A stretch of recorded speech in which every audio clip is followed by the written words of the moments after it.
Você está ouvindo Em Signo, um podcast que procura sentidos e significados na arte de ensinar algo a alguém. Uma produção de Pedro Bittencourt.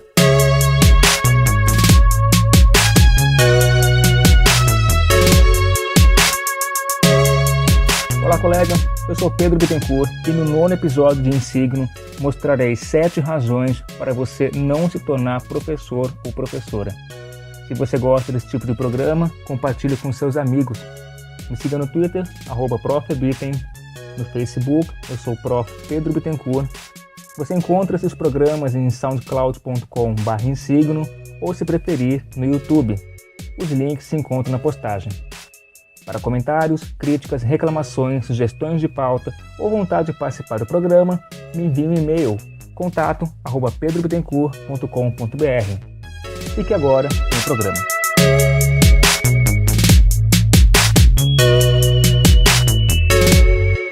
No episódio passado, eu mencionei algumas razões que levam pessoas para carreiras na educação.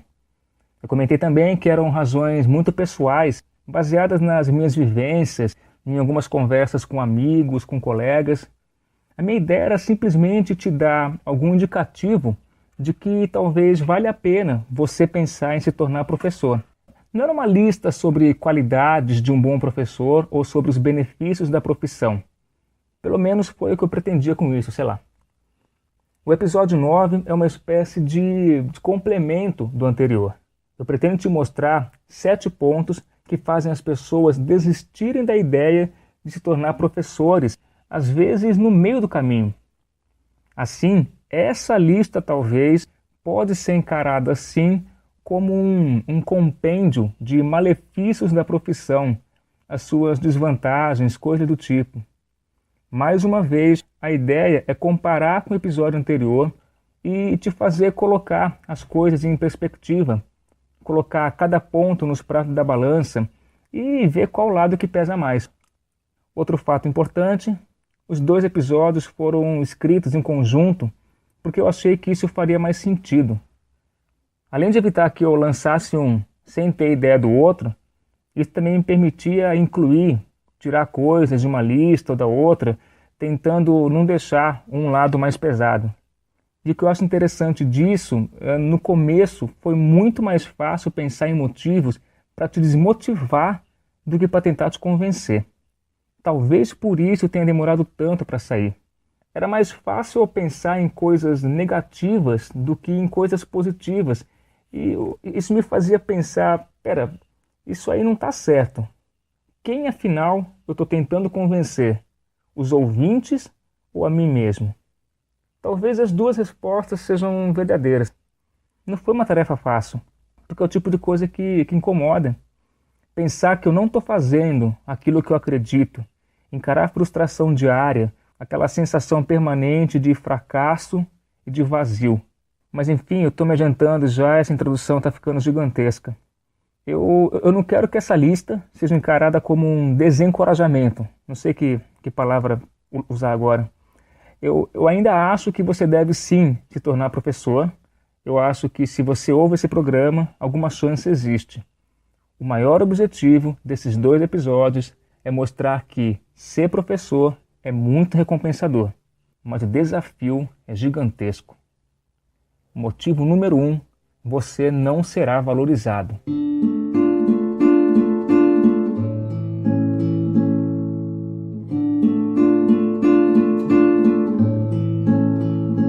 Não é à toa que esse é o motivo número 1, a principal razão que afasta o jovem de alguma carreira na educação. É de conhecimento até do mundo mineral que o professor é muito desvalorizado. E a discussão de hoje vai girar muito em torno desse tópico, e às vezes eu posso soar meio redundante, eu confesso. Por enquanto eu quero mostrar que essa desvalorização pode ser dividida em 3 eixos: de salário, de significado e de sentido. Professor ganha mal, ganha muito mal. Tanto faz se ele trabalha na rede pública ou particular de ensino, o salário costuma ser ridículo. O piso salarial nacional para os professores, reajustado todo ano, conforme lei número 11.738, de 16 de julho de 2008, está, nesse ano 2017, em R$ 2.298,80 por uma jornada de 40 horas semanais. Segundo dados divulgados pelo INEP em junho de 2017, na rede federal de ensino, aquela que tem a melhor remuneração do país, o professor recebe, em média, R$ 48,55 por hora de trabalho, o que é excelente. Contudo, menos de 1% dos professores da educação básica recebe mais do que R$ 3.500 por mês. 1%. A rede particular é a que tem o pior salário da categoria, pagando em média R$ 16,24 por hora trabalhada. É claro, você vai encontrar algumas referências por aí de alguém dizendo que os professores lá da escola X recebem muito bem, ou que a escola Y paga milhões para os seus professores, etc. Mas eles são muito uma exceção. Para cada escola considerada de linha, existem centenas de outras escolas que não têm a mesma realidade financeira. Pior do que isso, é possível encontrar escolas que cobram fortuna de mensalidade dos seus alunos, mas pagam muito mal os funcionários. Eu acho que poucos pais, quando matriculam seus filhos, se perguntam esse tipo de coisa. Reclamar que o ensino é uma merda, mas não se importar se o profissional está sendo bem remunerado, faz pouco sentido e, desculpa, é no mínimo ingênuo. No ensino superior, a situação também não era das melhores. Um professor universitário ganha, em média, R$ 8.000 por mês, o que é um salário excelente. Mas isso leva em conta professores já estabilizados na profissão, também com regime de 40 horas semanais em dedicação exclusiva. Ele tem que ministrar aulas para as turmas de graduação ou pós-graduação, dependendo da área de interesse dele, da titulação, enfim. Ele também tem uma produção para cumprir, artigos para escrever, pesquisas, orientações. E geralmente os professores da academia, eles estão a vida toda na academia. São 4 ou 5 anos de graduação, mais uns 2 ou 3 de mestrado, mais 4 ou 5 de doutorado, para aí sim poder começar a atuar profissionalmente e possivelmente continuar assim até se aposentar. Desse jeito ele vive uma vida de bolsa, de auxílio dos parentes, fazendo bico como professor particular, revisor, tradutor, etc. Tudo isso num país que pretende acabar com a universidade pública e que matou os incentivos para a ciência e para a pesquisa. O professor não é desvalorizado só financeiramente. Existe também uma falta de significado na sua atuação.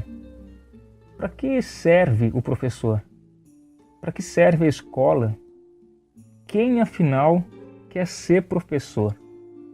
A maior parte dos alunos não enxerga na escola uma necessidade real. O professor, porta-voz da escolarização, passa a não ter por que estar ali. O seu trabalho, os seus esforços, sua presença não significa nada. Segundo uma pesquisa da OCDE realizada em 2015, com alguns alunos examinados pelo PISA, pouquíssimos deles pretendem seguir carreira docente. Ninguém quer se tornar professor. Quando o teu sobrinho adolescente fala que pretende prestar vestibular para medicina, para engenharia, direito, todo mundo diz: parabéns, que massa, boa, garotão. Mas quando ele fala que quer fazer licenciatura em física, a família pergunta: por quê? É sério? Corajoso você. Entende? A família não está errada a princípio. Isso é só mais um reflexo do quão desvalorizada essa profissão é. Com isso tudo, o professor começa a perder os sentidos da sua profissão. Quando ele não encontra apoio financeiro, não encontrando estímulos nas suas classes de alunos, não encontrando apoio na comunidade sobre o significado da sua profissão, o professor passa a se questionar se ele deveria continuar fazendo aquilo ou não. Se vale a pena insistir nisso. Se existe sentido em cumprir com uma série de obrigações que no final das contas resultam em muito pouco, quase nada. Mais para frente eu volto a falar sobre isso, porque agora eu quero tocar em outro assunto. Motivo número 2 você terá uma rotina massacrante.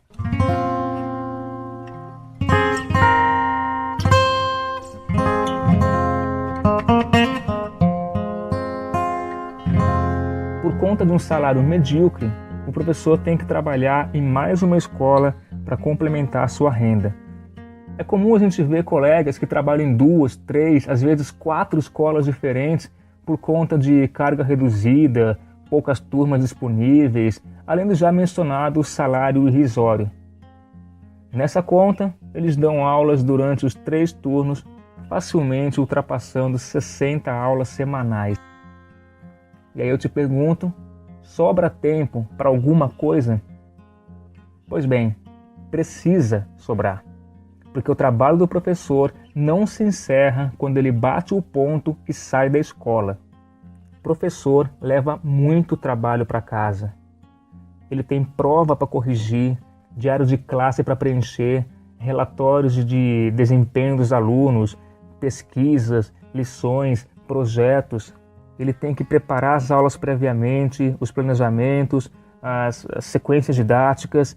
O professor elabora avaliações, prova mensal, prova bimestral, prova de recuperação, outra prova de recuperação, o trabalho de recuperação, pesquisa de recuperação, prova substitutiva, prova de segunda chamada. Não é raro passar noites em claro trabalhando, finais de semana, feriados. Não tem muito tempo para a família e para os amigos e nem sempre são compreendidos. Veja, eu não estou exagerando. É a realidade de muitos colegas de profissão. E mesmo que não houvesse a princípio aquela questão salarial, mesmo que esses professores e professoras não precisassem exercer jornadas triplas para pagar as contas no final do mês, o excesso de trabalho continuaria imperando.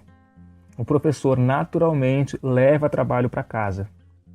De certa forma, ele recebe para isso. O seu salário base é acrescido de 5% do chamado adicional de hora-atividade, que é destinado para o preparo de aulas e para a correção de provas.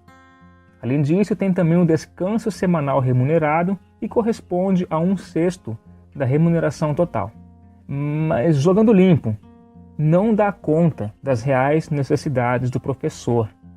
Não é o suficiente para o pleno exercício da profissão. Eu acredito de verdade que não é nem pelos percentuais ou pela ideia em si. Talvez, na minha opinião, uma mudança significativa no salário base já seria o suficiente para mudar esse cenário.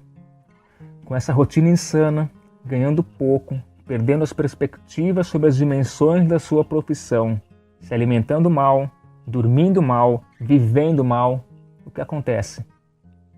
Motivo número 3. Você ficará doente com frequência.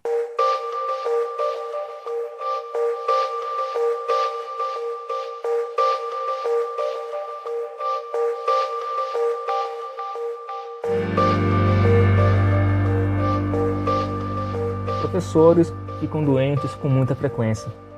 Na parte física, eles adquirem problemas respiratórios por conta de passar muito tempo respirando um ar empoeirado e insalubre. Ficam com calos nas cordas vocais, já que passam a maior parte do dia falando e gritando para chamar a atenção dos alunos. Já que eles trabalham em contato direto com muitas pessoas diferentes, na sua maioria crianças, jovens, etc., eles também correm um risco de se contaminar com doenças contagiosas, por exemplo, gripe. Eles têm problemas de circulação, problemas renais, constantes dores na coluna.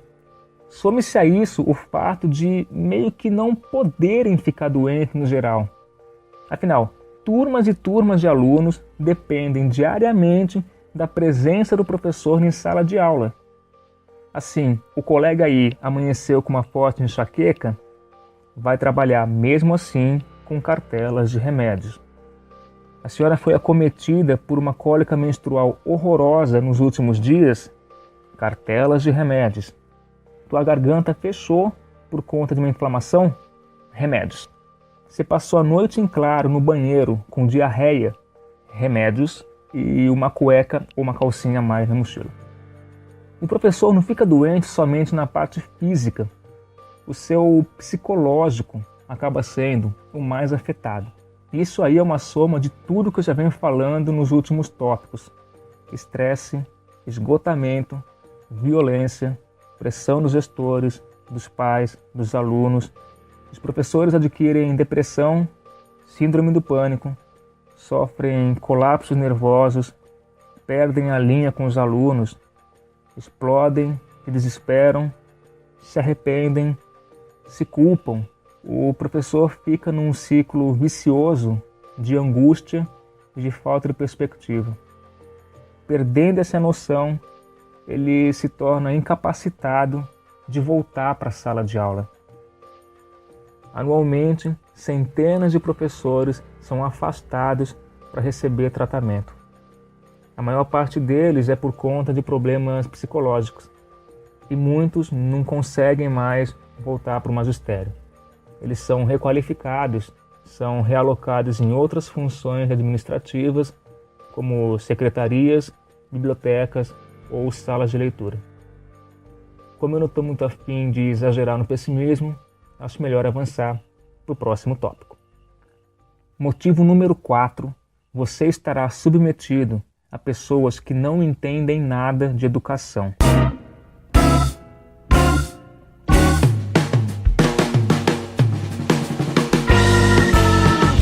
Todo trabalhador e empregado possui chefes.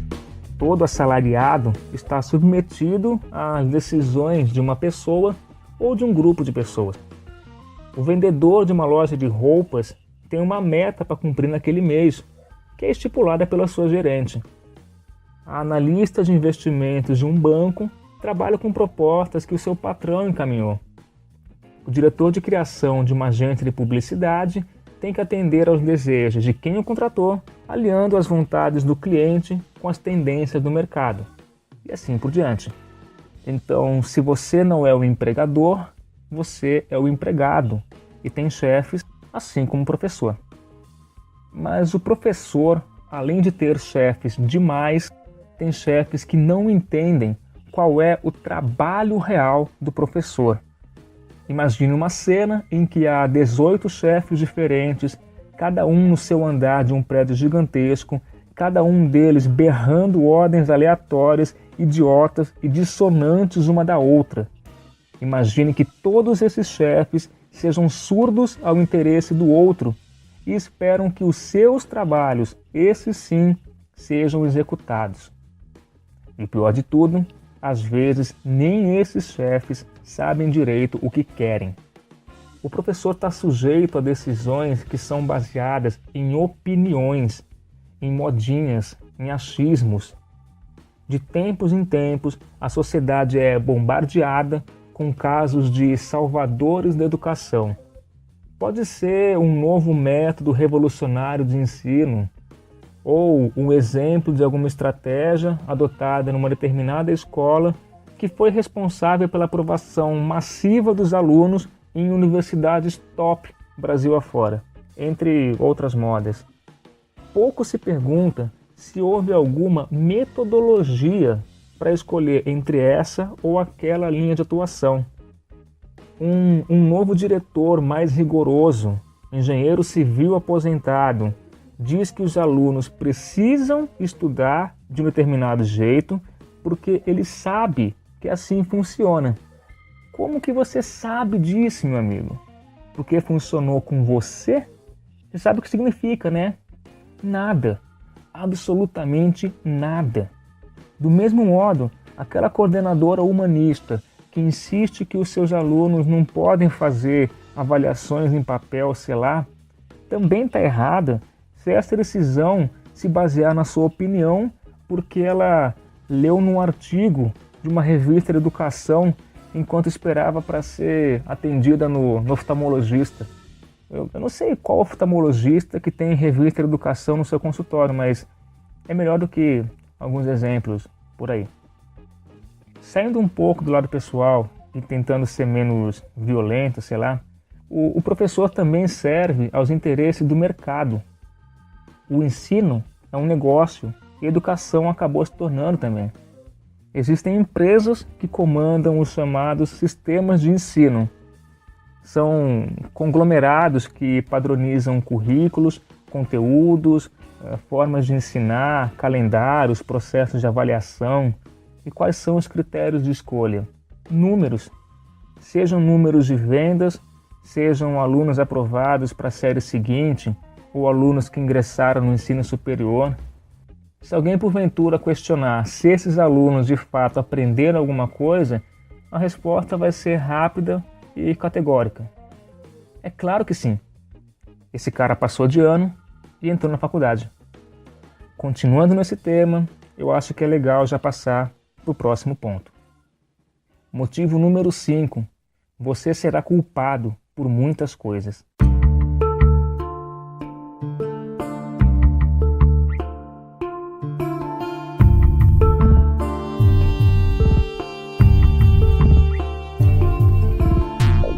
Como o professor tem muitos chefes que não têm tantos objetivos em comum, ele precisa atender a muitas expectativas que são diferentes e contraditórias, eventualmente levando a culpa quando uma delas não é atendida.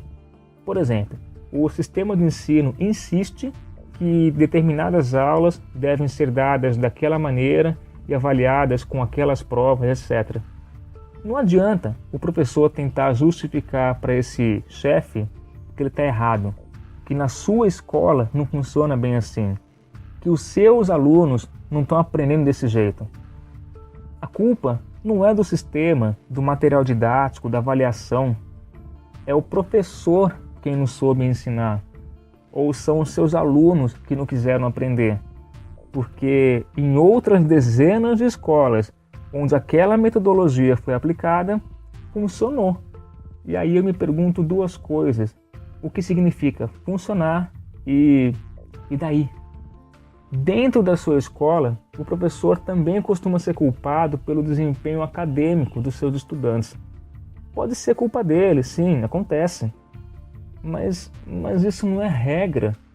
Falando por experiência própria, eu posso ser bem ingênuo e um professor medíocre, o que de certa forma explicaria os baixos rendimentos dos alunos, altas taxas de reprovação, o constante desânimo que eu sinto deles. Mas eu acho que eu já me cansei de colocar tudo nas minhas costas. Como eu já mencionei no terceiro motivo, as minhas costas já não aguentam mais. Então acredito, então espero que não seja só isso. Deve ter mais gente errada aí. Motivo número 6. Você corre o risco de ficar estagnado.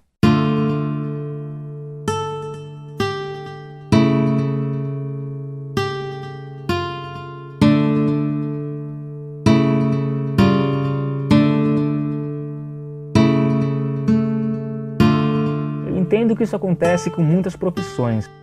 Muita gente corre o risco de estagnar na carreira, permanecer no mesmo cargo por anos a fio e não ver nada de novo acontecer. Não é diferente, portanto, para os professores. O professor jovem, recém-formado, com as suas primeiras turmas, possui uma energia que é impressionante, cara. Ele aguenta jornadas longas, turmas diferentes, difíceis, desafios. Nos anos iniciais da carreira, ele sempre tenta uma coisa nova, variar algumas ideias, fazer propostas durante o ano, ou também mudar a postura dele no ano seguinte. É uma pessoa que está aberta para novidade e encara as incertezas com uma certa alegria. Mas a carreira do professor, ela é tão antiga, tão consolidada, é tão cheia em si de não novidades, que o professor se resigna. O professor se acomoda quando ele percebe que a maior parte daquilo que ele tenta simplesmente não dá certo. Mesmo que ele mude 2, 3, 9 vezes de estratégia, os resultados são os mesmos.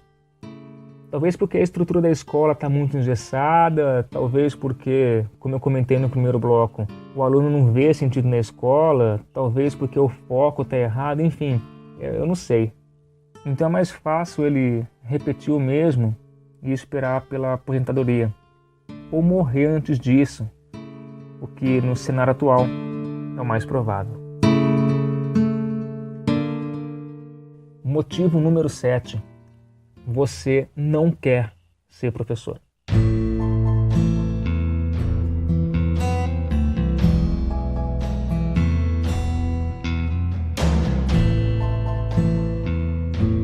Por último, eu gostaria de complementar o 7º motivo do episódio passado.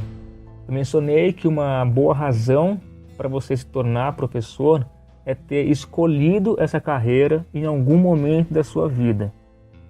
Não importa se a sua formação inicial tinha como objetivo ensinar pessoas ou se você se descobriu professor enquanto ajudava sua priminha a estudar para uma prova de recuperação do meio de ano através de videoconferências pelo Skype. O que importa é, em algum momento, você escolheu ser professor. Assim, a 7ª e última dica que eu te dou é: não seja professor se isto não for uma escolha. Não seja mais um daqueles a quem sobrou dar aulas. Pessoas que fazem o que fazem por falta de opção, porque as expectativas de carreira que elas tinham foram frustradas ao longo do processo e dar aulas era a carta para sair do desemprego. Pode parecer um paradoxo absurdo. Mesmo que muitos professores estejam desempregados, professores sempre estão em falta no país. Mas enfim, deixando esse detalhe de lado, um profissional frustrado sempre pode encontrar na escola uma oportunidade de trabalho. Novamente, eu não quero desmerecer colegas que tenham trajetórias parecidas com essas. E a lógica da minha defesa é muito simples. Professores que em nenhum momento escolheram isto não serão bons professores. Por exemplo, um rapaz que se forma como bacharel em física com o objetivo de trabalhar numa multinacional de pesquisa e desenvolvimento tecnológico, mas depois de um pouco mais de 10 anos não consegue avançar na carreira, ou é demitido, ou qualquer outra coisa que deixe essa pessoa sem emprego, sobram aí algumas aulas particulares para complementar a renda, e quando essa pessoa menos percebe, ele está dentro de uma sala de aula resolvendo circuitinho elétrico na lousa. É claro que ele pode se apaixonar pela profissão em algum ponto, mas sinceramente acho pouco provável. Se até aqueles que escolheram ser professores por acreditar no que fazem, por aptidão, por amor, ou o que quer que seja, se até essas pessoas se frustram mais vezes ao dia do que vão no banheiro, imagine aqueles que encaram o ato de ensinar como um bico enfadonho, tapa-buracos, doidos para encontrar qualquer outra coisa que simplesmente pague as contas no final do mês. Eu sei que a vida é difícil, é a crise, sempre é a crise. Mas, se possível, não seja essa pessoa. Os nossos alunos não merecem pessoas assim. Pois bem, nesse episódio eu comentei 7 motivos que, na minha opinião, te farão cogitar a ideia de não se tornar um professor.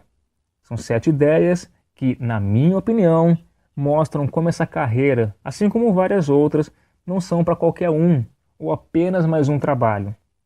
São razões que complementam o episódio passado sobre motivos para abraçar a docência.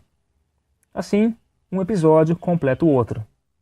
Se você se reconhece no episódio 8 e não se vê nem um pouco no episódio 9, é provável que já seja professor ou professora, ou talvez venha a ser e ainda nem sabe disso.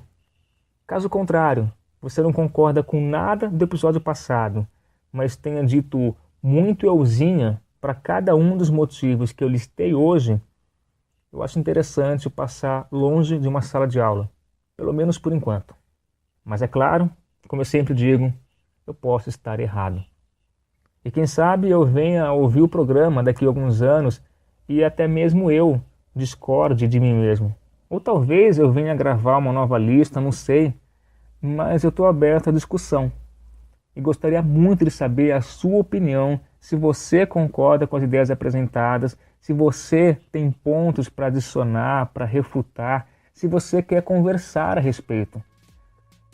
Faça um comentário público no post do episódio que está aí no link do seu feed ou acessando pedrobittencourt.com.br/podcast e fazendo uma busca por esse post. É legal comentar no post porque mais gente pode ler o seu comentário e agregar novas ideias para a discussão. Você também pode me escrever por e-mail, caso prefira tratar de alguma coisa mais particular, enviando para contato@pedrobittencourt.com.br. É isso aí, eu espero ter contribuído de alguma maneira e a gente se vê no próximo episódio.